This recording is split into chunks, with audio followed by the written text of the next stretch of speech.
प्रीति का पति उससे तलाक लेना चाहता था, तो आज तलाक की सुनवाई की तारीख थी।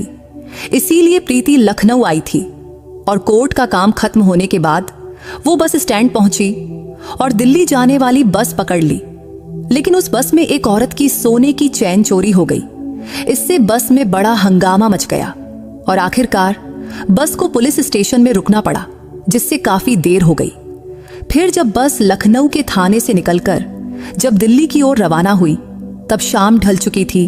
तब सर्दी के दिन थे और जैसे जैसे शाम से रात हो रही थी, ठंड भी बढ़ती जा रही थी। वैसे आने से प्रीति ने सोचा था कि उसका कोर्ट का काम जल्दी हो जाएगा और दिन रहते ही वो दिल्ली जल्दी पहुंच जाएगी।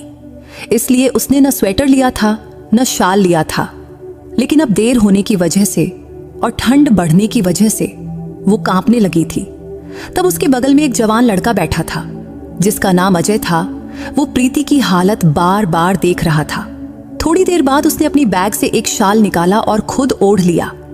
लेकिन रात जैसे जैसे गहरी होती गई, ठंड और भी बढ़ गई और रात के करीब 10 बजे तक प्रीति के बदन में ठंड इस कदर समा गई कि वो थर थर कांपने लगी। तब उसे इस कदर कांपते देखकर अजय बोला, सुनिए, आपको बहुत ज्यादा ठंड लग रही है। अगर आपको शाल ओढ़ना है तो प्लीज मेरे शाल में आ जाइए। तब प्रीति को उसका शाल शेयर करना ठीक नहीं लगा, लेकिन तब अजय के बार बार कहने पर वो मान गई और फिर दोनों ने मिलकर शाल को आधा आधा ओढ़ लिया और अपना सफर जारी रखा। लेकिन शाल की वजह से दोनों एक दूसरे के बहुत करीब आ गए थे। तभी अजय ने धीरे से अपना एक हाथ प्रीति के कंधे पर रखा। तब सफर के दौरान प्रीति को नींद आने लगी थी, तो अनजाने में उसने अपना सिर अजय के कंधे पर टिका दिया। तब दोनों शाल में लिपटे हुए इतने करीब थे कि लग रहा था जैसे वो दो नहीं बल्कि एक ही हों। हालांकि अजय का स्वभाव बहुत अच्छा लग रहा था, उसका व्यवहार भी सभ्य था। लेकिन तभी उसने धीरे से अपना हाथ प्रीति के कंधे से हटाकर उसके कमर तक ले जाकर उसे हल्के से अपनी ओर खींच लिया। लेकिन इसके बाद जो हुआ उससे प्रीति चौंक गई और सन्न रह गई। नमस्ते दोस्तों, आप सभी का स्वागत है मेरे चैनल पर। एक बार फिर मैं आपके लिए एक रोमांचक कहानी लेकर आई हूं।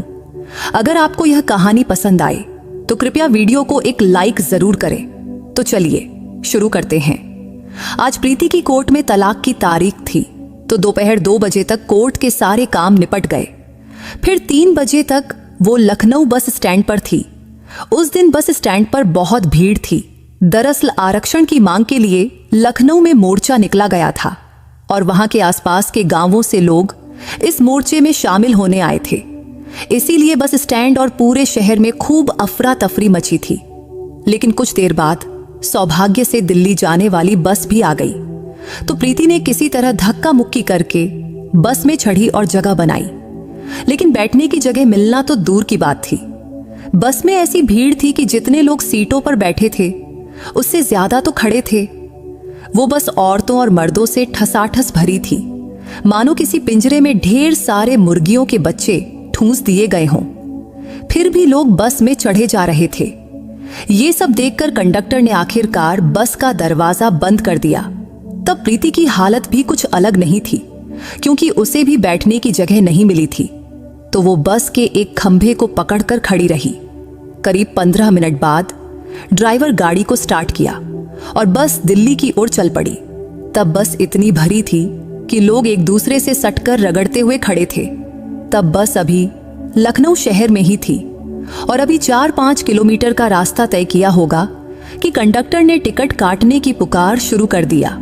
तब प्रीति बस के बीचों बीच खड़ी थी। तभी कंडक्टर उसके तरफ टिकट काटते हुए आने लगा, तो उसने अपनी पर्स से पैसे निकालने के लिए पर्स की चैन खोली। तभी उसका ध्यान पास की डबल सीट पर बैठी एक बूढ़ी औरत और उसके साथ बैठे एक जवान लड़के पर पड़ी। तब कुछ सीटों पर तो 3-3 लोग ठुसकर बैठे हुए थे, लेकिन इस सीट पर सिर्फ यही 2 लोग ही थे।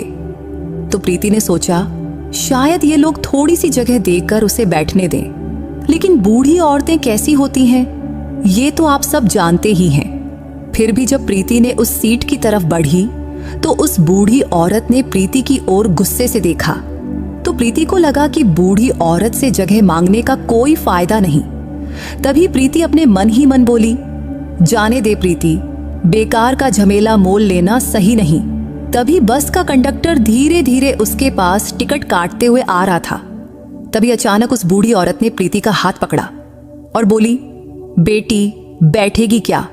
इतना कहकर वो बूढ़ी औरत थोड़ा सरक गई और अपने बगल में बैठे लड़के को खिड़की की ओर खिसकने को कहा। फिर उसने प्रीति को थोड़ी जगह बनाकर बैठने का इशारा किया। तब प्रीति उस बूढ़ी औरत को देखकर हैरान रह गई।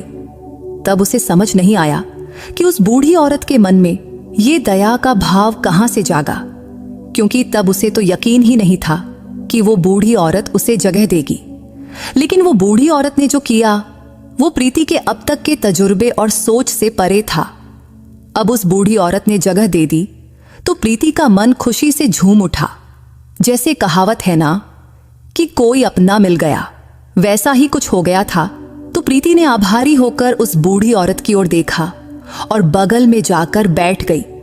फिर प्रीति ने प्यार से कहा, थैंक यू दादी। इस पर वो बूढ़ी औरत बोली, अरे बेटी, इसमें थैंक यू की क्या बात है? वैसे बेटी तेरा नाम क्या है? तो प्रीति ने कहा, दादी मेरा नाम प्रीति है। तो वो बूढ़ी दादी बोली, बहुत प्यारा नाम है तेरा, फिक्र मत कर, मैं तो पास के गांव में उतर जाऊंगी। वैसे तू कहाँ जा रही है? तो प्रीति ने कहा, दादी मुझे दिल्ली जाना है। फिर बूढ़ी दादी ने कहा, अरे फिर तो तेरी बले बले हो गई, क्योंकि मैं तो अगले स्टॉप पर ही उतर जाऊंगी, फिर ये सीट तेरी समझ। तब उस बूढ़ी दादी के इन शब्दों ने प्रीति को और खुश कर दिया। वैसे वो बूढ़ी दादी प्रीति को बहुत ही बोलने वाली और नरम दिल की लगी। तब प्रीति के मन में बूढ़ों के बारे में जो पुराना ख्याल था वो उस बूढ़ी दादी की वजह से बदल गया, क्योंकि वो बूढ़ी दादी बहुत ही समझदार और दूसरों का ख्याल रखने वाली थी। शायद थोड़ा बहुत पढ़ी लिखी भी हो, ऐसा प्रीति को लगा। अभी उस बूढ़ी दादी और प्रीति की बातें चल ही रही थी कि तब खिड़की की ओर बैठा वो जवान लड़का बार बार उनकी ओर ही देख रहा था। तब शायद उसे भी उनकी गप्पों में मजा आ रहा था। लेकिन तब वो बूढ़ी दादी इतना बोल रही थी कि उसने बीच में कुछ कहने की हिम्मत ही नहीं हुई। हालांकि तब ऐसा लग रहा था कि वो बोलना तो चाहता है पर चुप रहा। तभी थोड़ी देर बाद कंडक्टर प्रीति के पास टिकट काटने आ गया। तो प्रीति ने अपना टिकट कटाया। फिर बूढ़ी दादी ने अपना टिकट कटवाया। तब उसने पास के ही एक गांव का नाम बताया जो प्रीति के दिमाग में तो नहीं रहा। वैसे उसे याद रखने की जरूरत भी नहीं थी। तभी कंडक्टर ने खिड़की के पास बैठे उस लड़के से पूछा, टिकट कहाँ का चाहिए? तो उस लड़के ने कहा, मुझे दिल्ली की टिकट चाहिए। ये सुनते ही प्रीति को पता चला कि वो भी दिल्ली जा रहा है। तब टिकट लेते वक्त उस लड़के ने फिर से प्रीति की ओर देखा। तो प्रीति को लगा कि जब उसने अपना टिकट लिया था तब इस लड़के ने जरूर सुना होगा कि वो भी दिल्ली जा रही है, इसीलिए वो बार बार उसकी ओर देख रहा था। वैसे देखने में वो लड़का प्रीति की ही उम्र का लग रहा था, शायद थोड़ा सा छोटा होगा, लेकिन उसके चेहरे पर हल्की दाढ़ी थी जिससे वो और रौबदार लग रहा था। लेकिन प्रीति ने मन में सोचा, मैं इसे इतना क्यों घूर रही हूं? और फिर उसने अपनी नजर फेर ली। इतने में ही पीछे से कुछ हंगामा मच गया और शांत बैठे लोग अचानक जोर जोर से बोलने लगे। तब उस बस में से एक औरत की आवाज साफ सुनाई दे रहा था। उसके बोलने से लग रहा था कि कोई गंभीर बात है। तभी कंडक्टर ने जोर से कहा, सभी शांत हो जाओ, और फिर बस की घंटी बजाकर उसे सड़क के किनारे रोक दिया। तभी प्रीति ने पीछे की सीट पर बैठी एक आंटी से पूछा, आंटी क्या हुआ, बस क्यों रुक गई? तो आंटी बोली, पीछे बैठी एक औरत चिल्ला रही है, उसके चिल्लाने से लगता है कि उसका सोने का मंगलसूत्र चोरी हो गया है। तभी उस औरत का आवाज और साफ सुनाई देने लगी। वो चीख रही थी और कह रही थी कि मेरा सोने का मंगलसूत्र चोरी हो गया, किसी ने मेरे गले से चुरा लिया। तब उसके इन शब्दों से बस में सब हक्के बक्के रह गए। कुछ लोग तो खड़े होकर पीछे देखने लगे। तभी कंडक्टर ने फिर जोर से कहा, सब अपनी अपनी जगह पर बैठ जाओ, हंगामा मत करो। फिर वो उस औरत के पास गया और शांत स्वर बोला, मैडम जरा अच्छे से देखो तो, बैग में तो नहीं रखा है?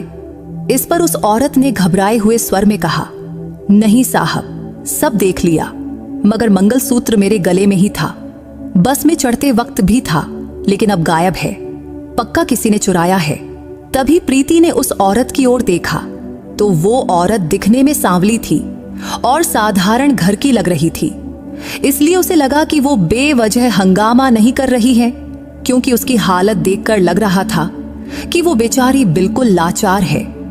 तब आसपास की कुछ औरतें उसे दिलासा दे रही थीं, बहन चिंता मत करो, तुम्हारा मंगलसूत्र मिल जाएगा। फिर कंडक्टर बोला, सभी शांत बैठो, मैं कुछ करता हूं। तब प्रीति के बगल में बैठी वो बूढ़ी दादी भी पीछे की ओर देख रही थी, लेकिन खिड़की की तरफ बैठा वो लड़का, वो तो सो गया था।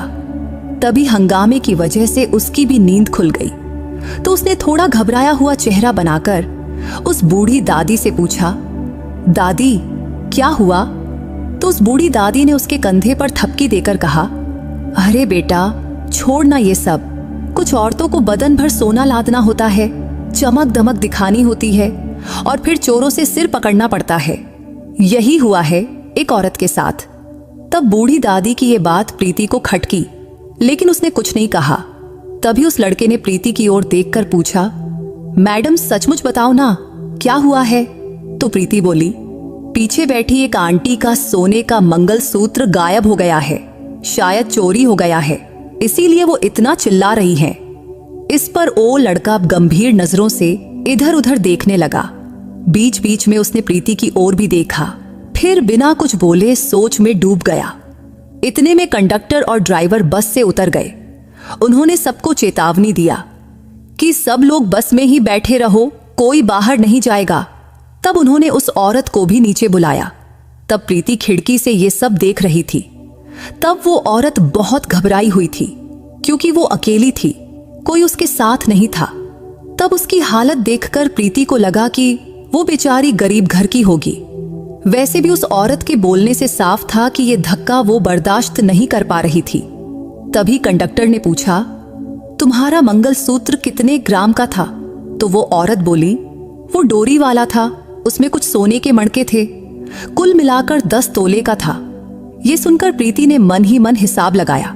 अगर सोना 8,000 रुपये प्रति ग्राम भी माना जाए तो उस आंटी का नुकसान करीब 1 लाख से ज्यादा का हुआ। उधर वो बूढ़ी औरत बड़बड़ाती रही, क्या जरूरत है इतना सोना लाद कर बस में घूमने की, बारात निकली थी क्या? तब वो बूढ़ी औरत इतना जोर से बोली कि बस में सबको सुनाई दे गया।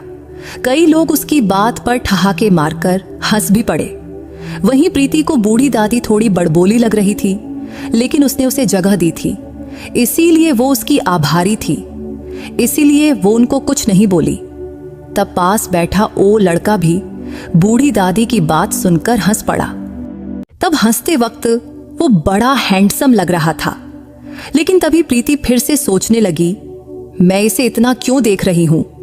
तभी बस में एक और औरत जोर से चिल्लाई, मेरा मंगलसूत्र भी चोरी हो गया है, मेरी जिंदगी उजड़ गई, हाय राम। अब तो सब लोग हक्के बक्के रह गए। तभी कंडक्टर बस में चढ़ा और उस औरत से पूछा, तुम्हारा मंगलसूत्र कितने ग्राम का था? तो वो बोली, 8 तोले का था। इस पर कंडक्टर हैरानी से बोला, 8 तोले का? तभी बूढ़ी दादी ने धीरे से कहा, अब क्या, अब तो हाथ से निकल गया। तब ये बात सिर्फ प्रीति और वो लड़का ही सुना और दोनों गाल में गाल दबाकर हंस पड़े। तभी प्रीति ने भी अपने गले का मंगलसूत्र टटोला तो उसका मंगलसूत्र सही सलामत था। तो उसने मन ही मन भगवान का शुक्रिया अदा किया और सीधा बैठ गई। तभी कंडक्टर जोर से बोला, सब अपनी अपनी जगह पर शांत बैठो, ये बस अब सीधा पुलिस स्टेशन जाएगी, अब वहीं पंचनामा होगा। फिर वो पहली औरत जिसका मंगलसूत्र चोरी हुआ था वो भी बस में वापस आकर बैठ गई। फिर ड्राइवर अपनी सीट पर गया और बस चालू कर दिया। बस अब लखनऊ के पुलिस स्टेशन की ओर चल पड़ी। तभी प्रीति ने घड़ी देखी, तब 6:30 बज रहे थे। फिर कुछ ही देर में बस पुलिस स्टेशन के पास एक जगह रुक गई। फिर थोड़ी देर बाद एक कांस्टेबल बस में चढ़ा और बोला, सब लोग आराम से नीचे उतरो, अब यहाँ सबकी तलाशी और पूछताछ होगी।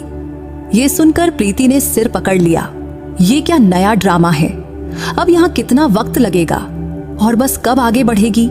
तब इन सवालों ने उसका टेंशन और बढ़ा दिया।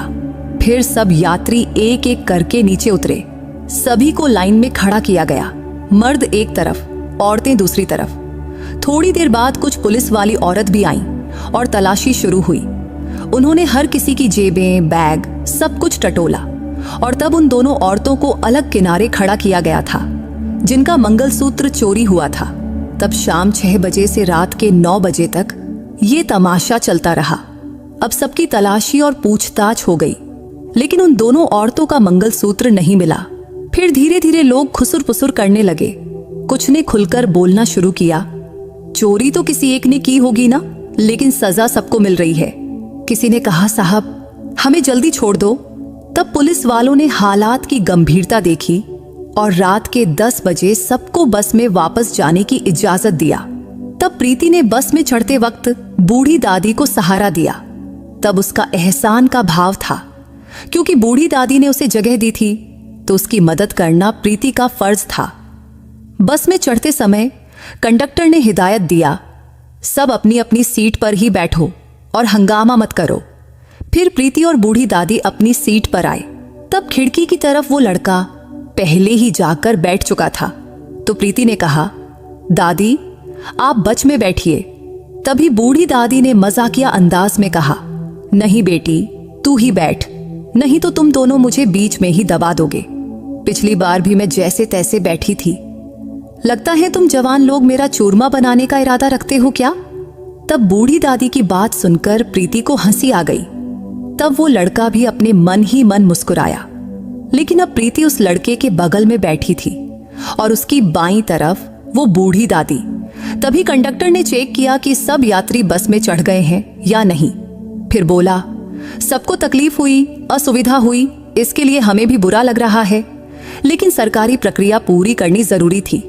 तभी पीछे से एक यात्री चिल्लाया, ठीक है साहब, अब बस जल्दी चलाओ। तभी कंडक्टर ने घंटी बजाया और बस पुलिस स्टेशन से बाहर निकल गई। अब बस के सारे यात्री थक चुके थे, परेशान थे, लेकिन वो दोनों औरतें जिनका मंगलसूत्र चोरी हुआ था, उनका दुख तो सबसे बड़ा था। उनका इतना बड़ा आर्थिक नुकसान हुआ था, इसीलिए वो दोनों सदमे में थीं। लेकिन बस अब दिल्ली की ओर तेजी से चलने लगी थी। तब रास्ता खाली था, ट्रैफिक कम था, तो बस ने रफ्तार पकड़ ली। तभी बूढ़ी दादी ने प्रीति से कहा, बेटी जरा उधर खिसक ना। तो प्रीति फौरन दाहिनी तरफ थोड़ा सरक गई। तब वो लड़का अब भी अपने हाथ पैर समेटकर शांत बैठा था। तब बस करीब 1 घंटे तक चली, फिर एक स्टॉप पर रुकी और यहीं उस बूढ़ी दादी को भी उतरना था। तो उतरते समय बूढ़ी दादी ने प्रीति को प्यार से देखा और बोली, बेटी अब तू आराम से बैठ, फिक्र मत कर। तब बूढ़ी दादी की ममता भरे शब्दों ने प्रीति को बहुत सुकून दिया। फिर बूढ़ी दादी ने प्रीति के सिर पर प्यार से हाथ फेरा, अपनी छोटी सी पोटली उठाई और स्टॉप पर उतर गई। तब बूढ़ी दादी का वो ममता भरा स्पर्श प्रीति को बहुत सुकून दे गया, जिससे पिछले कुछ घंटों की थकान और तनाव जैसे एक पल में गायब हो गया। तब बूढ़ी दादी के साथ कुछ और यात्री भी उतरे और बस फिर दिल्ली की ओर चल पड़ी। अब बस के अंदर की लाइटें सब बंद हो चुकी थी। तो प्रीति के बगल में बैठा लड़का अब थोड़ा खुलकर बैठा था। तभी प्रीति का कंधा हल्के से उसके कंधे से टकराया और तभी बस ने और रफ्तार पकड़ी तो हलचल थोड़ी बढ़ गई। तभी उस लड़के की जांघ का स्पर्श प्रीति की जांघ से होने लगा, लेकिन उसने इसे अनदेखा कर दिया। तब उस लड़के ने खिड़की खुली रखा था, जिससे ठंडी हवा अंदर आ रही थी, लेकिन प्रीति को वो हवा बर्दाश्त नहीं हो रही थी। तो उसने कहा, सुनिए, खिड़की बंद कर देंगे प्लीज। तो उस लड़के ने उसकी ओर देखा और बोला, हाँ जरूर, आपको अच्छा नहीं लग रहा तो बताना था ना। मैंने तो सोचा आपको हवा चाहिए, इसीलिए खुली रखी थी। रुको अभी बंद करता हूं। फिर उसने खिड़की बंद किया और माहौल थोड़ा शांत हो गया। तब सर्दी के दिन शुरू ही हुए थे और अभी तक इतनी ठंड नहीं पड़ी थी, लेकिन अब ठंड बढ़ने लगी थी। हालांकि कुछ यात्रियों ने खिड़कियां खुली रखी थीं, जिससे बस में ठंडी हवा जोरों से चल रही थी। तभी प्रीति के मन में आया, सबको बोल दे खिड़कियां बंद करो, ठंड लग रही है। लेकिन वो कोई कलेक्टर थोड़े ही थी कि सब उसकी बात मान ले, सो वो चुप रही।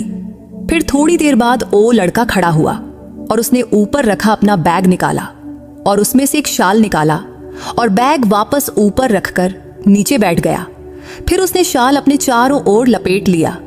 तब प्रीति उसे देखती रही। तब उसने भी अपने मन में सोचा, काश मैं भी शाल लाई होती, लेकिन बेकार में बैग का बोझ क्यों उठाना। वैसे भी रात 9-10 बजे तक तो दिल्ली पहुंच ही जाती, लेकिन पुलिस स्टेशन में बस रुकने की वजह से वक्त बर्बाद हो गया था। लेकिन अब उसकी भरपाई सबको करनी पड़ रही थी। बस में छोटे छोटे बच्चे और बूढ़े लोग भी थे जिन्हें देर रात पहुंचने की तकलीफ होने वाली थी। अब बस में सन्नाटा छा गया था, लेकिन प्रीति के मन में विचारों का तूफान मचा हुआ था। तब रात के करीब 12 बजे होंगे, तो उसे अब बहुत ठंड लगने लगी थी। तभी बस नदी किनारे रुकी और कंडक्टर ने जोर से कहा, अगले 20 मिनट यहीं रुकेंगे, जिसे चाय पानी करना है वो फटाफट निपटा ले। तब प्रीति के लिए ये मौका था गरम चाय पीकर ठंड भगाने के लिए, तो वो फौरन बस से उतर गई। तब कई यात्री नीचे उतरे तो कुछ बस में ही रहे। फिर प्रीति नदी किनारे एक बेंच पर बैठी और चाय मंगवाई।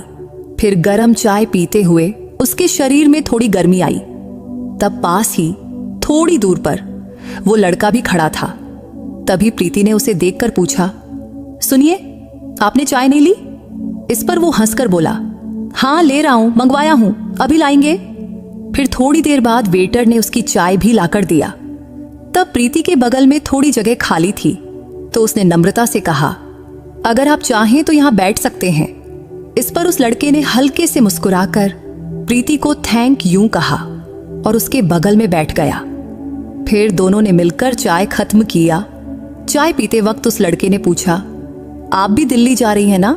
तो प्रीति बोली, हाँ दिल्ली ही जा रही हूं। तभी बस मिनट का ब्रेक खत्म हुआ तो सारे यात्री बस में वापस चढ़ने लगे।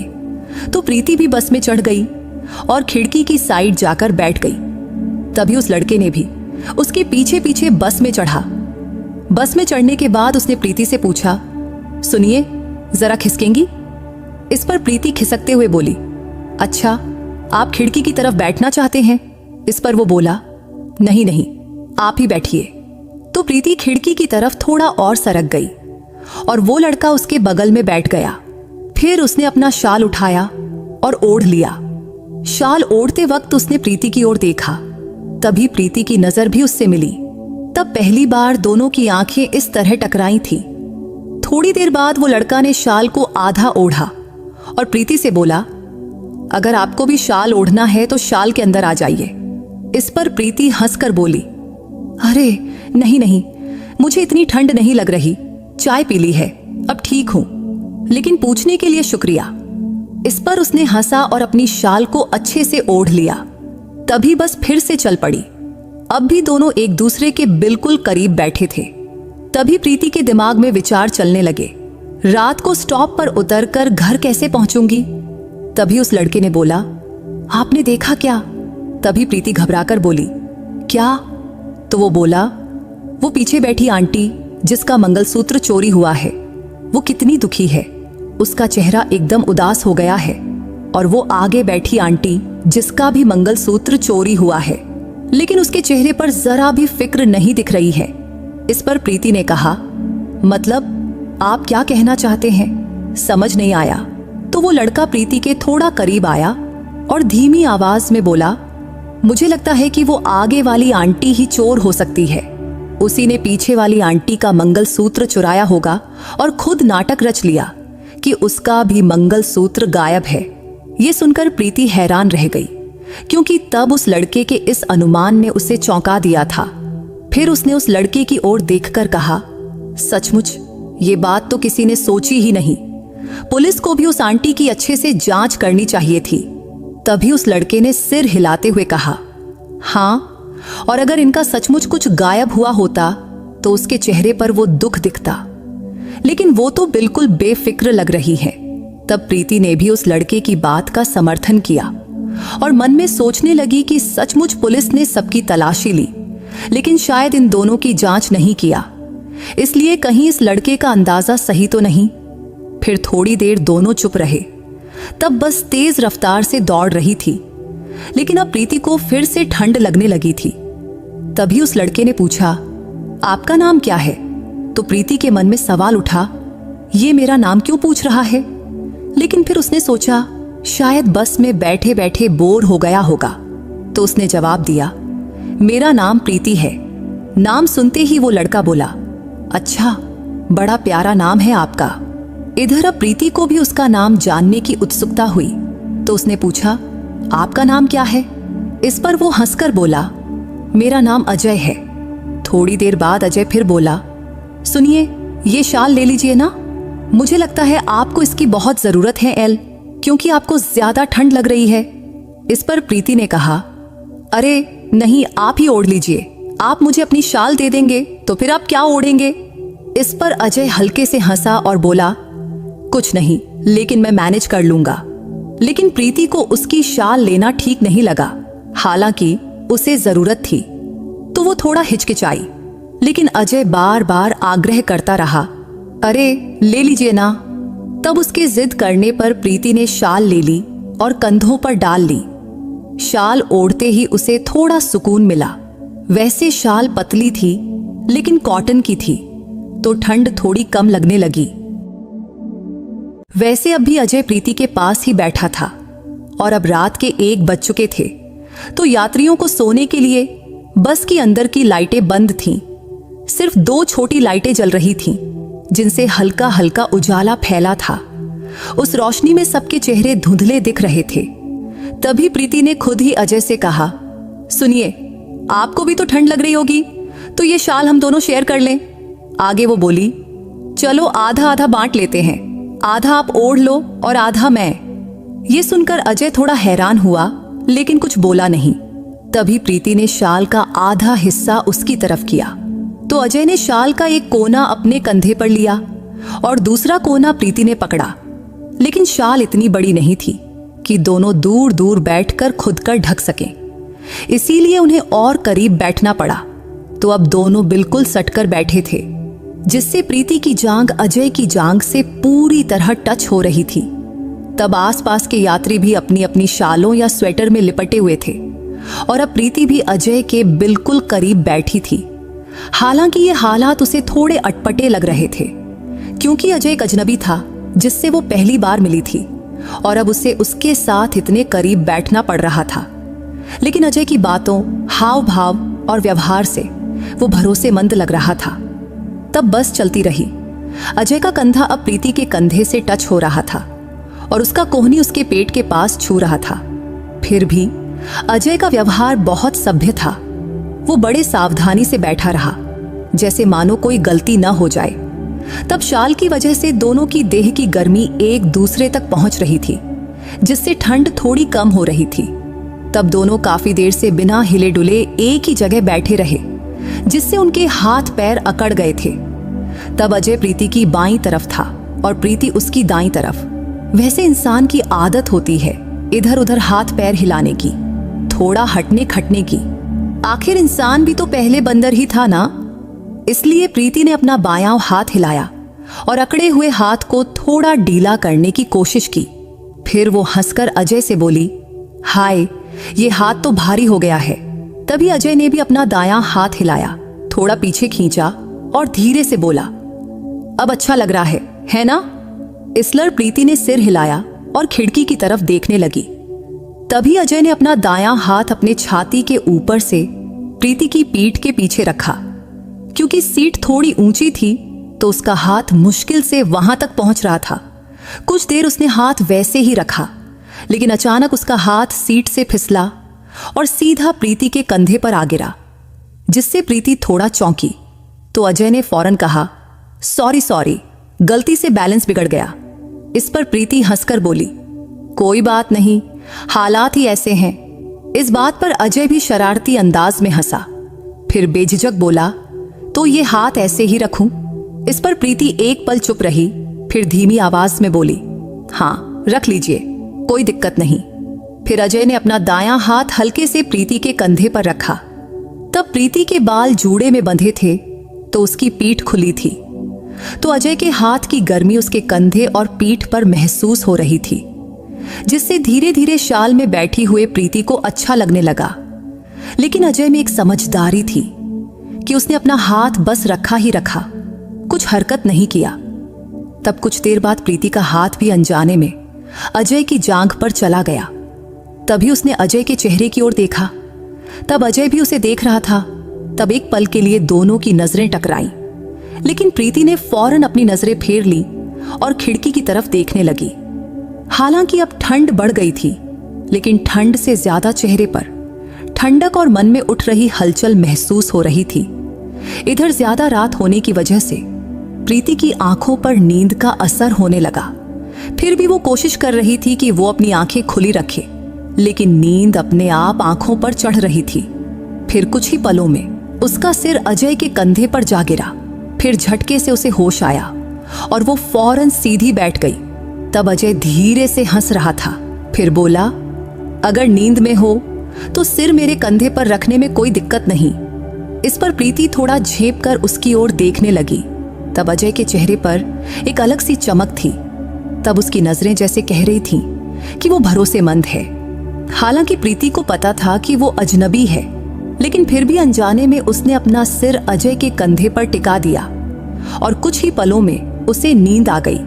फिर थोड़ी देर बाद अचानक बस की रफ्तार कम हुई तो प्रीति को लगा जैसे किसी ने उसे हिलाया। तो उसने आंखें खोली तो देखा कि उसका हाथ अजय की जांघ पर पड़ा था और अजय हल्के से उसका हाथ हिला रहा था। तब उसका स्पर्श इतना नरम था कि प्रीति के बदन में एक अजीब सी लहर दौड़ गई। लेकिन उसने जल्दी से अपना हाथ पीछे खींचा और अजय की ओर देखी तो अजय बोला, सुनिए, अब शहर आ गया है, लोग उतरने की तैयारी कर रहे हैं। आपको कहाँ उतरना है, इसीलिए आपको उठाया। इस पर प्रीति ने अजय की ओर देखकर हंसकर बोली, अच्छा हुआ आपने उठा दिया, शुक्रिया। अजय जी, बस में अब लाइटें भी जल चुकी थीं, तो उजाले में सब कुछ साफ दिख रहा था कि दोनों एक दूसरे के करीब बैठे थे और आसपास के लोग उत्सुकता से उन्हें ही देख रहे थे। शायद उन्हें लग रहा था कि ये दोनों पति पत्नी हैं, लेकिन अब बस रुकने की तैयारी में थी। तभी एक स्टॉप पर बस रुकी और कुछ लोग उतर गए। तब प्रीति ने अपनी साड़ी ठीक किया, क्योंकि अब बस अलग अलग स्टॉप्स पर रुक रही थी और हर बार कुछ यात्री उतर रहे थे। और प्रीति का कश्मीरी गेट बस स्टॉप भी करीब आ रहा था, तो वो भी उतरने की तैयारी करने लगी। अब वो अपनी बैग निकालने के लिए ऊपर उठने की कोशिश कर रही थी, लेकिन दोनों शाल में लिपटे थे तो उठना आसान नहीं था। तो अजय को ये बात समझ आ गई, तो उसने धीरे से अपने कंधे से हाथ हटाया और शाल पूरी तरह प्रीति को दे दिया और बोला, अब उतरना है ना, तो बैग निकाल दूं? इस पर प्रीति ने हल्के से हंसकर कहा, हाँ प्लीज, मेरा बैग निकाल दीजिए। फिर अजय ने बड़े सावधानी से उसका बैग निकाला। फिर उसने धीमे स्वर में कहा, प्रीति जी, ये रहा आपका बैग। फिर उसने बैग प्रीति के पैरों के पास रख दिया। तब अजय का शांत और नम्र स्वभाव और उसकी आवाज की मिठास प्रीति के मन को गुदगुदा रही थी। तब उसके मुंह से अपना नाम सुनकर उसे एक पल को अजीब लगा, लेकिन साथ ही बहुत अच्छा भी। तभी प्रीति ने शाल को अच्छे से मोड़ा और अजय को लौटाते हुए बोली, थैंक यू। तब वो गाल में गाल दबाकर हंस रही थी, तो अजय भी हल्के से मुस्कुराकर बोला, कोई बात नहीं, चलता है। तभी बस कश्मीरी गेट पर पहुंच गई। तब रात के यानी सुबह के 3 बज गए थे। तो प्रीति बोली, सुनिए, मेरा स्टॉप आ गया, तो मुझे अब उतरना है। तो अजय बोला, अच्छा तो चलिए, मैं आपको छोड़ देता हूं। तभी बस रुकी और दोनों नीचे उतर गए। कश्मीरी गेट स्टॉप पर बस से उतरने वाले सिर्फ वही 2 थे, तो स्टॉप पर उतरकर दोनों थोड़ा किनारे खड़े हो गए। तब रात की खामोशी में सिर्फ कुत्तों के भौंकने की आवाज ही गूंज रही थी। तो दोनों ने इधर उधर देखा, रिक्शा, ऑटो ढूंढने की कोशिश किया, लेकिन इतनी रात गए रिक्शा, ओटी मिलना मुश्किल था। तब वही खड़े हुए 15 मिनट बीत गए, पर एक भी रिक्शा या ऑटो नहीं दिखी। तो प्रीति थोड़ी बेचैन होकर अजय के करीब गई और बोली, देखिए, अभी तक रिक्शा या ऑटो नहीं मिला, अब क्या होगा? तो अजय ने शांत स्वर में कहा, चिंता मत करो, थोड़ा और इंतजार करते हैं। तभी प्रीति ने पूछा, आपको कहाँ जाना है? तो वो बोला, मेरा घर यहीं पास में ही है, मैं पैदल चला जाऊंगा। इस पर प्रीति ने कहा, तो फिर आप यहाँ क्यों रुके हैं? इस पर अजय हल्के से हंसकर बोला, आपके लिए, आपको रिक्शा मिल जाए तब मैं चला जाऊंगा। तब उसके इस जवाब ने प्रीति के मन में एक सुकून भरी लहर दौड़ा दी। फिर वो बोली, आपका बहुत बहुत शुक्रिया। इस वक्त अगर आप साथ न होते तो मैं डर के मारे कांप रही होती। इस पर अजय हंसकर बोला, फिक्र मत करिए, मैं हूं ना, वैसे भी यहाँ पास में पुलिस स्टेशन है। तब रिक्शा का इंतजार करते करते सुबह के 3:30 बज गए। तब प्रीति तंग आकर बोली, अगर रिक्शा नहीं मिला तो शायद मुझे सुबह तक यहीं बैठना पड़ेगा। इस पर अजय बोला, ऐसा नहीं होगा, लेकिन अगर आपको बुरा ना लगे तो आप मेरे घर चल सकती हैं, घर यहीं पास में है। इस पर प्रीति ने एक पल उसके चेहरे की ओर देखा। तब उसकी आंखों में सच्चाई झलक रही थी, तो मन में सोचा, ये गलत नहीं कह रहा। फिर उसने हल्के से सिर हिलाया और बोली, ठीक है। इस पर अजय मुस्कुराया और बोला, चलिए फिर। उस रात की खामोशी में दोनों एक दूसरे के पीछे पीछे चल पड़े। अजय अपना बैग पकड़े हुए आगे आगे चल रहा था और प्रीति उसके पीछे। तब चलते चलते अजय ने एक बार मुड़कर देखा और धीरे से पूछा, आपका बैग मैं पकड़ लूं? इस पर प्रीति हल्के से हंसकर बोली, नहीं नहीं, रहने दीजिए, आपका बैग पहले ही भरा हुआ है, वैसे मेरा बैग इतना भारी नहीं है। तब थोड़ी दूर चलने के बाद, यानी करीब 6-7 मिनट में ही अजय एक घर के सामने रुक गया। वो घर पुराने जमाने का साधारण सा रो हाउस था। फिर उसने गेट खोला और बोला, ये मेरा घर है। फिर दोनों गेट से अंदर घुसे और अंदर की दरवाजे के पास पहुंचकर अजय ने अपने बैग से चाबी निकाला। फिर अजय ने ताला खोला और प्रीति को हाथ से इशारा करते हुए कहा, अंदर आइए। फिर प्रीति धीरे से चौखट पर कदम रखकर घर में घुस गई। वो घर साधारण लेकिन साफ सुथरा था। अंदर जाते ही अजय ने कहा, अपना बैग यहां रख दीजिए। तो प्रीति ने बैग कुर्सी पर रख दिया। फिर अजय बोला, प्रीति जी, आप पहली बार मेरे घर आई हैं, ऐसा लग रहा है कि ढंग से स्वागत भी नहीं कर पाया, फिर भी कुछ लेंगी, चाय या कॉफी? तो प्रीति ने थके स्वर में उसकी ओर देखकर कहा, नहीं नहीं अजय जी, आपने इतना कहा वही बहुत है, वैसे भी हम दोनों बहुत थक गए हैं, तो थोड़ा आराम कर लें। इस पर अजय हल्के से हंसा और बोला, बिल्कुल सही कहा प्रीति जी, वैसे वो घर छोटा था, बस 2 ही कमरे थे उसमें सामने की तरफ एक बड़ा कमरा था और पीछे एक छोटा सा किचन और बाथरूम। तभी प्रीति ने बाथरूम पूछा तो अजय ने तुरंत इशारा करते हुए कहा, वो रहा दरवाजा, मैं खोल देता हूं। फिर प्रीति बाथरूम में गई, ठंडे पानी से मुंह धोया, शीशे में खुद को देखा तो बाल थोड़े बिखरे थे, तो उसने बाल ठीक किए, साड़ी का पल्लू संवारा और बाहर आई। तब कमरे में अजय सोफे पर चादर बिछा रहा था। तब उसने पलंग छोड़कर सोफे पर सोने का फैसला किया था। तो प्रीति ने कहा, अजय जी, आप पलंग पर सो जाइए, मैं सोफे पर सो लूंगी। इस पर अजय बोला, अरे प्रीति जी, आप मेरे घर में मेहमान हैं, तो मेहमानों को पलंग देना मेरा फर्ज है, और आप फिक्र मत करिए, मुझे सोफे की आदत है। तब उसके जिद करने पर प्रीति को उसकी बात माननी पड़ी और फिर वो पलंग पर लेट गई। वो गद्दा बहुत नरम था, शायद अजय का अपना पसंद था। फिर अजय भी सोफे पर लेट गया, चादर ओढ़ लिया। तब प्रीति चादर ओढ़कर सोने की कोशिश कर रही थी, लेकिन उसके दिमाग में विचारों का तूफान मचा था कि एक अनजान इंसान के घर में वो रुकी थी। लेकिन अजय सज्जन लग रहा था तो उसे डर नहीं लग रहा था। कमरे में बल्ब भी जल रहा था, जिसकी रोशनी सीधे आंखों पर पड़ रही थी, जिससे नींद नहीं आ रही थी। तो प्रीति ने धीमे स्वर में कहा, अजय जी, ये बल्ब बंद कर देते तो अच्छा होता।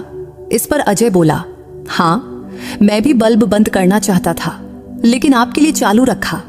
तभी प्रीति ने कहा, नहीं, मैं तो रात में बल्ब बंद करके ही सोती हूँ। ठीक है, आपकी बात मानता हूँ, कहकर अजय ने बल्ब बंद कर दिया। अब कमरे में सन्नाटा छा गया, सिर्फ खिड़की से हल्की रोशनी अंदर झांक रही थी। अब दोनों सोने की तैयारी में थे, क्योंकि सफर की थकान बदन पर हावी थी और बस यात्रा की मुसीबतों की यादें मन में ताजा थीं। फिर कुछ ही देर में प्रीति को नींद आ गई। फिर पता ही नहीं चला कब सुबह हुई। सुबह कहीं से हल्की सी आवाज आई। तब प्रीति ने अपनी आंखें खोली और चादर मुंह से हटाई और सामने देखी। तभी अजय हंसकर बोला, गुड मॉर्निंग। तो प्रीति थोड़ा घबराकर बोली, गुड मॉर्निंग। तब उसने अजय की ओर देखा तो उसने कपड़े बदल लिया था और एक फिटिंग वाला टी-शर्ट पहना था, जो उसके सुदृढ़ शरीर को और आकर्षक बना रहा था। और उसका लंबा चौड़ा कद उसे और भी सुंदर दिखा रहा था। तो प्रीति कुछ पल तो उसे देखती ही रही, फिर खुद को संभाली। तभी अजय बोला, आप फ्रेश हो लीजिए, तब तक मैं चाय बनाता हूं। फिर प्रीति बाथरूम गई। वहां लाल दंत मंजन और कोलगेट रखा था। हालांकि उसके पास ब्रश नहीं था, तो उसने उंगली से दंत मंजन लगाकर दांत साफ किया, मुंह धोया, फिर शीशे में देखकर बाल ठीक किया और बाहर आई। बाहर आते ही किचन से चाय और दूध की खुशबू आ रही थी। तो प्रीति जाकर सोफे पर बैठी और अपने बैग की ओर देखी। तो बैग वैसे ही था जैसा रात में छोड़ा था। तो अब वो वापसी की तैयारी में थी। तभी अजय किचन से बाहर आया। तब उसके हाथ में चाय का 2 कप था। उसने कप प्रीति के सामने रखते हुए कहा, लीजिए प्रीति जी, अदरक वाली गर्मा गर्म चाय, इससे ताजगी आ जाएगी। इस पर प्रीति बोली, अरे आपने क्यों तकलीफ किया? तो अजय ने हंसकर कहा, तकलीफ कैसी, अपने लिए बना रहा था तो आपके लिए भी 1 कप और बना लिया। तब प्रीति उसकी बात सुनकर हल्के से मुस्कुराई और चाय का कप उठा लिया। वो चाय इतनी शानदार थी कि कुछ पल के लिए रात के सफर की सारी थकान ही गायब हो गई। तब चाय पीते हुए प्रीति के मन में ख्याल आया, क्या ये यहाँ अकेले रहते हैं?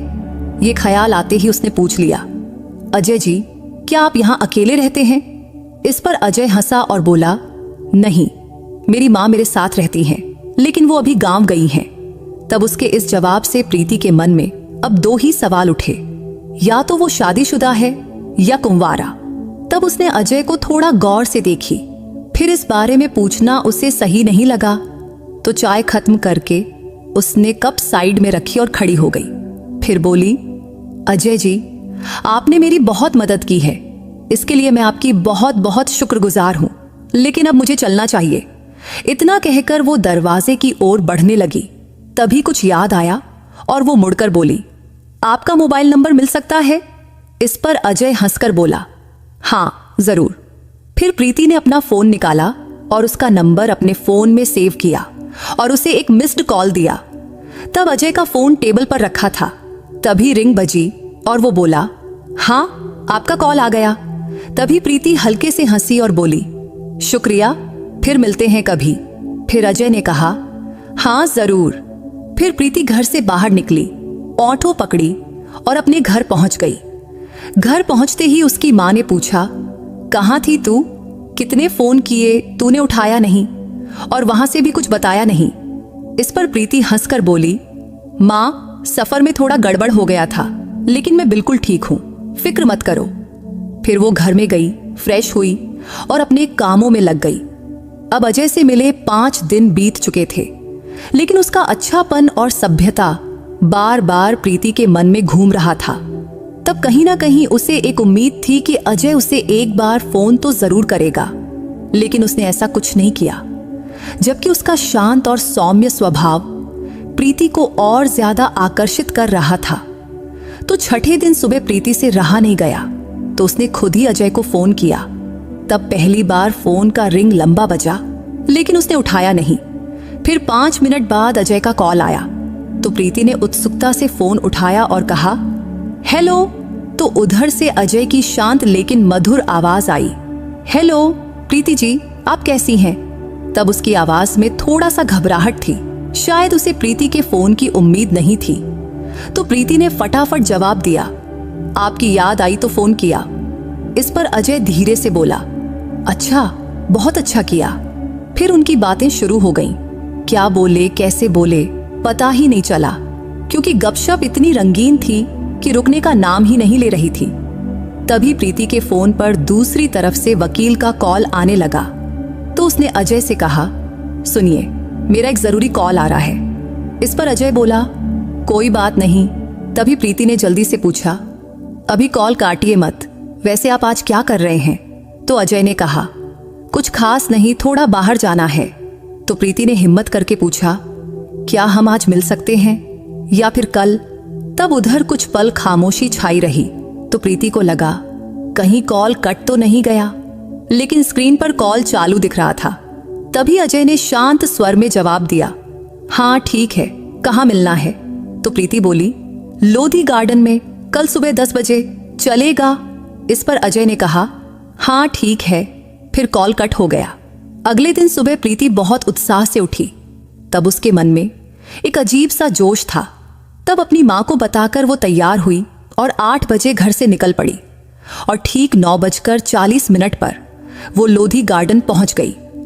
तब गार्डन में कुछ ही लोग आए हुए थे, तो एक बेंच पर बैठकर वो अजय का इंतजार करने लगी। लेकिन तब प्रीति के मन में उथल पुथल मची थी। क्या अजय आएगा? कहीं उसने मुझे बेवकूफ तो नहीं बनाया? लेकिन नहीं, वो ऐसा कुछ करेगा ऐसा नहीं लगता। तभी उसका फोन बजा तो स्क्रीन पर अजय का नाम दिखा। तो उसने जल्दी से फोन उठाया तो अजय ने पूछा, हेलो, आप कहाँ हैं? तो प्रीति ने कहा, मैं यहाँ हूँ, गार्डन के बाईं तरफ गुलाब के पौधों के सामने, बस आ रहा हूँ। इतना कहकर अजय ने फोन काट दिया। इधर अब प्रीति की धड़कनें तेज हो गईं।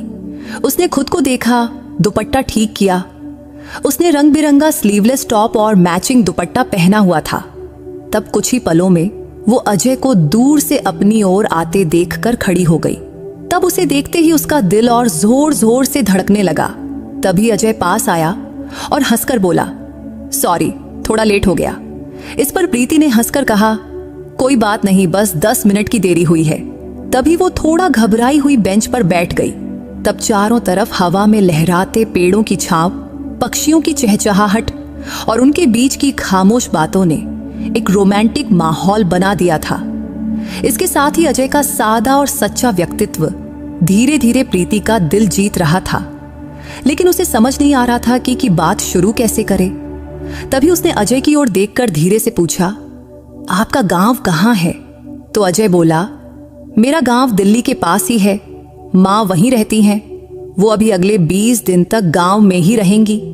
इस पर प्रीति ने पूछा, अच्छा, तो खाना पीना कैसे मैनेज करते हैं? इस पर अजय हंसकर बोला, एक टाइम बाहर से मैनेज कर लेता हूं और एक टाइम घर पर जो बन जाए वही खा लेता हूं। तब उसके सादे और मजेदार जवाब पर प्रीति भी हंस पड़ी। तब वो प्रीति के कपड़ों को ही देख रहा था, जैसे कुछ पूछना चाहता हो, लेकिन हिम्मत नहीं कर पा रहा था। इसलिए कुछ पल खामोशी में बीते। फिर आखिरकार अजय ने पूछ ही लिया, और आपके मिस्टर वो कहाँ रहते हैं? तब ये सवाल सुनकर प्रीति थोड़ा चुप हो गई।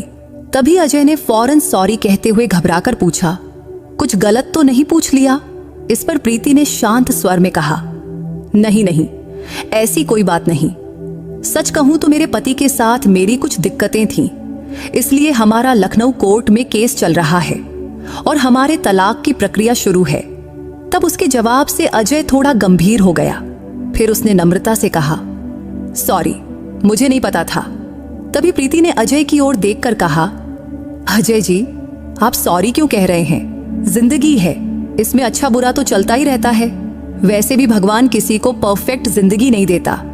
इस पर अजय हंसकर बोला, सच कहा प्रीति जी, आप बिल्कुल ठीक कह रही हैं। तब उसकी आंखों में प्रीति के लिए इज्जत साफ झलक रही थी। तब बातों बातों में वक्त कब बीत गया पता ही नहीं चला। जब प्रीति को प्यास लगी तो उसने पर्स से छोटी सी पानी की बोतल निकाली और एक घूंट पीकर उसने अजय को दी। फिर अजय ने उसी बोतल से पानी पिया और धीरे से थैंक यू कहा। तब उसके सादी व्यवहार से प्रीति को बहुत अपनापन महसूस हुआ। तभी अजय ने पूछा, कुछ नाश्ता कीजिएगा? तो प्रीति बोली, नहीं, मैंने कर लिया है, लेकिन अगर आपको करना है तो चल सकते हैं। फिर अजय उसे पास के रेस्टोरेंट में ले गया। फिर दोनों ने मजे से छोले भटूरे खाया। खाने के बाद प्रीति ने बिल देने के लिए पर्स से पैसे निकाली। तभी अजय बोला, रहने दीजिए, मैं दे दूंगा। तब उसके इस रिस्पेक्ट भरा स्वभाव से प्रीति को बहुत अच्छा फील हुआ। तब नाश्ते के बाद वक्त कैसे बीत गया पता ही नहीं चला। अब दोपहर का 2 बज गया था। तो आखिरकार अजय ने हंसकर कहा, चलो प्रीति जी, अब चलते हैं, फिर कभी मिलते हैं। इस पर प्रीति ने भी हंसकर कहा, हाँ जरूर, लेकिन आपको एक बार मेरे घर जरूर आना चाहिए, फिर हमें ये दोस्ती निभानी चाहिए। इस पर अजय बोला, हाँ जरूर आऊंगा, आपका न्योता मंजूर है।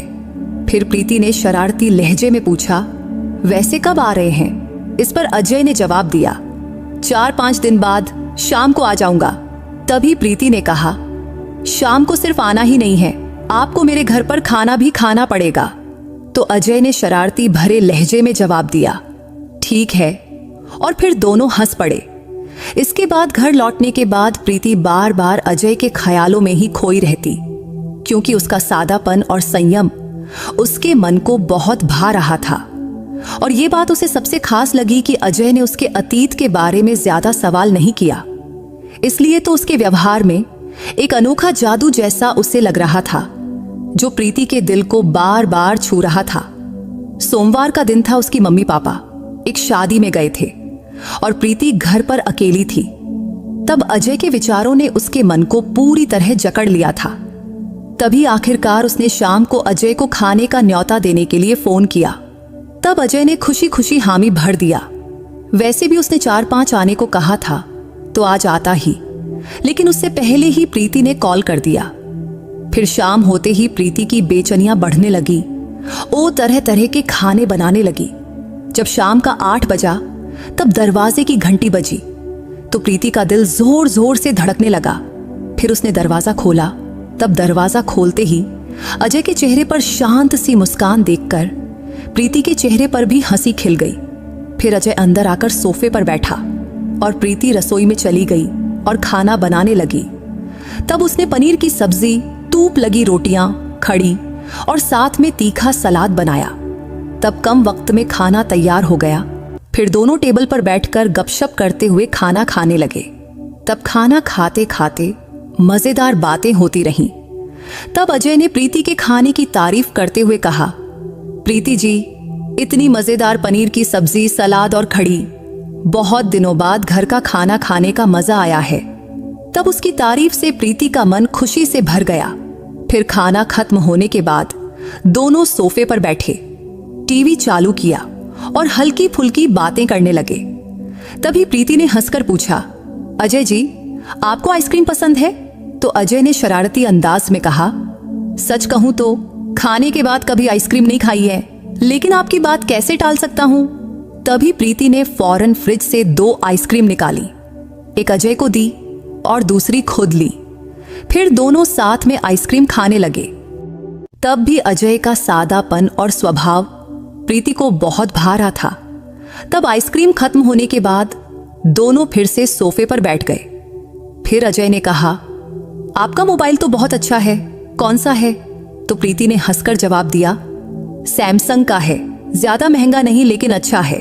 तभी अजय थोड़ा और करीब सरक गया और प्रीति के हाथ पर हल्का सा छूते हुए बोला, कोई मजेदार कॉमेडी वीडियो दिखाइए ना। तो प्रीति ने मोबाइल पर कुछ मजेदार रील्स चलाई। फिर दोनों देखकर खूब हंसे। तब उस हंसी और बातों में दोनों एक दूसरे के और करीब आ गए थे। तभी अजय ने प्रीति के कंधे पर हल्के से हाथ रखा तो प्रीति थोड़ा घबरा गई, लेकिन कुछ बोली नहीं, क्योंकि उसके स्पर्श में एक खास तरह का अपनापन था। लेकिन धीरे धीरे अजय ने उसे अपनी ओर खींच लिया। तब उसकी आंखों में साफ साफ भावनाएं झलक रही थीं। तो प्रीति ने भी उसे रोका नहीं। तब उनके चेहरे आसपास आए और अनायास ही दोनों के होंठ एक दूसरे को हल्के से छू गए। उस पल में प्रीति का मन और शरीर अजय के स्पर्श से सराबोर हो गया। तभी अजय ने उसे धीरे से सोफे पर लिटाया और उसकी गर्दन पर हल्का सा चुंबन दिया, जिससे प्रीति के बदन में जैसे बिजली सी दौड़ गई। तो उसने अपनी आंखें बंद कर ली और उस लम्हे का आनंद लेने लगी। फिर अजय ने उसके बालों पर हाथ फेरा, दुपट्टा साइड में किया और दोनों प्यार की एक अनोखी दुनिया में खो गए। उस रात अजय ने उसे भरपूर प्यार दिया और प्रीति ने भी पूरे दिल से उसका साथ दिया। तब एक दूसरे की बाहों में वो रात प्रीति के लिए अविस्मरणीय बन गई। सुबह जब प्रीति की आंख खुली तो अजय उसके पास ही था। तब उसे शांत सोते देख प्रीति का मन उसकी रात की प्रेम भरी यादों से भर गया। फिर वो उठी, कपड़े ठीक की, नहाई और नाश्ता तैयार किया। तब नाश्ते के दौरान अजय ने कहा, प्रीति, एक बात कहूं? तो प्रीति ने जवाब दिया, हाँ कहिए ना। तो अजय बोला, प्रीति, कल की रात मेरी जिंदगी की सबसे खास रात थी।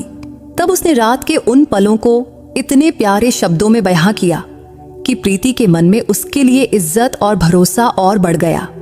फिर नाश्ते के बाद अजय जाने की तैयारी करने लगा।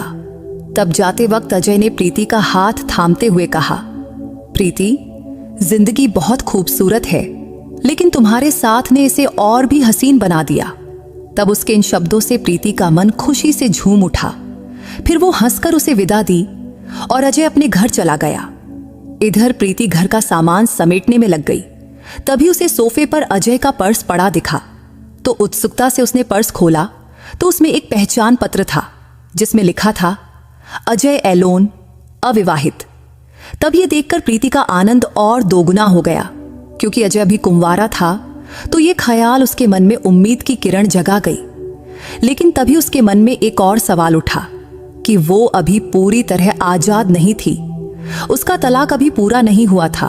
तो उसे लगा कि इस नए रास्ते पर चलने से पहले उसे खुद को पूरी तरह मुक्त करना होगा। तब प्रीति ने ठान लिया कि अब उसे अपने पति से तलाक ले ही लेना है। वैसे भी वो खुद उससे अलग होने को बेताब था, फिर वो क्यों जबरदस्ती रिश्ते को थामे रखे। तब इस ख्याल ने उसके मन को और मजबूत कर दिया। फिर उसने फैसला किया कि अब वो अपनी जिंदगी अपने हक से जिएगी। उसी दिन अजय का फोन आया और उसने कहा, प्रीति कल सुबह मेरे घर आ जाओ ना। तब प्रीति ने थोड़ा सोचा और बोली, हाँ ठीक है, मैं कल आऊंगी। तब अजय की बातों से उसे लगा कि वो उससे मिलने को बहुत उत्सुक है। लेकिन उसके मन में एक उलझन थी, कहीं अजय उसे सिर्फ शारीरिक सुख के लिए तो करीब नहीं ला रहा, क्योंकि उनके बीच जो रिश्ता बन रहा था उसे क्या नाम दे, ये जवाब उसके पास भी नहीं था। लेकिन अगले दिन ठीक समय पर प्रीति अजय के घर पहुंची। फिर दरवाजा खुलते ही अजय ने उसे गले से लगा लिया और बोला, प्रीति जी, आपकी बहुत याद कर रहा था। उस दिन तो मन कर रहा था कि आपकी छोड़ूं ही नहीं और हमेशा के लिए आपके साथ ही रहूं। तब उसके इन शब्दों से प्रीति का दिल खुशी से भर गया। फिर अजय ने उसे हल्के से चूमा, लेकिन प्रीति ने उसे रोकते हुए कहा, अजय रुक जाओ, मुझे कुछ कहना है। हाँ बोलो ना प्रीति, अजय ने चिंतित स्वर में कहा। तो प्रीति ने उसकी आंखों में आंखें डालकर कहा, अजय मेरी शादी पहले हो चुकी है। आपको पता है कि मेरा तलाक का केस लखनऊ कोर्ट में चल रहा है, इसलिए मैं अभी पूरी तरह आजाद नहीं हूँ। लेकिन मैं आपसे पूछना चाहती हूँ, क्या आप मेरा जिंदगी भर का साथी बनोगे? क्योंकि मुझे सिर्फ शारीरिक सुख के लिए कोई नहीं चाहिए, बल्कि मुझे जीवन साथी चाहिए। अगर आप तैयार हो तो मेरे लिए इससे बड़ा सौभाग्य कुछ नहीं। तब ये सुनकर अजय के चेहरे पर खुशी की लहर दौड़ गई। उसने अचानक प्रीति को दोनों हाथों से पकड़कर अपने गोद में उठाया और हंसकर बोला, प्रीति जी, आपने तो मेरे दिल की बात कह दी। वैसे भी मुझे आपके अतीत से कोई मतलब नहीं, मैं सिर्फ आपका भविष्य का हिस्सा बनना चाहता हूं। इसलिए आप जैसी है मुझे वैसी ही चाहिए। मेरे घर में सिर्फ मेरी माँ है और वो मेरे फैसले को जरूर मंजूर करेंगी। बस आप अपने घर वालों से इजाजत ले लीजिए। इस पर प्रीति खुशी से बोली, ठीक है अजय जी, मैं अपने घर वालों से बात करती हूँ। उस दिन दोनों ने फिर से प्यार भरे पल साथ बिताए। फिर शाम को प्रीति अपने घर लौटी। तब उसके मम्मी पापा गांव से वापस आ चुके थे। तो प्रीति ने उन्हें अजय और अपने बारे में सब कुछ बताया और आखिर में बोली, मम्मी पापा, अजय मुझसे शादी करने को तैयार है, बस आपकी रजामंदी चाहिए। इस पर उसकी मम्मी पापा ने उसकी आंखों में देखा और बोले, बेटी, तेरी फैसले को हमारी पूरी सहमति है। बस तू अजय के साथ खुश रहना, यही हमारी खुशी है। हमें और क्या चाहिए। फिर जल्द ही प्रीति और अजय की शादी पक्की हो गई और उनका विवाह बड़े धूमधाम और खुशी से संपन्न हुआ। शादी के बाद प्रीति और अजय ने एक दूसरे के साथ नई और खूबसूरत जिंदगी की शुरुआत किया। तो दोस्तों, उम्मीद है ये कहानी आपके दिल को छू गई होगी। अगर आपको प्रीति की ये कहानी पसंद आई हो तो इस वीडियो को लाइक और चैनल को सब्सक्राइब करना मत भूलना। फिर किसी नई कहानी में मुलाकात होगी। बाय।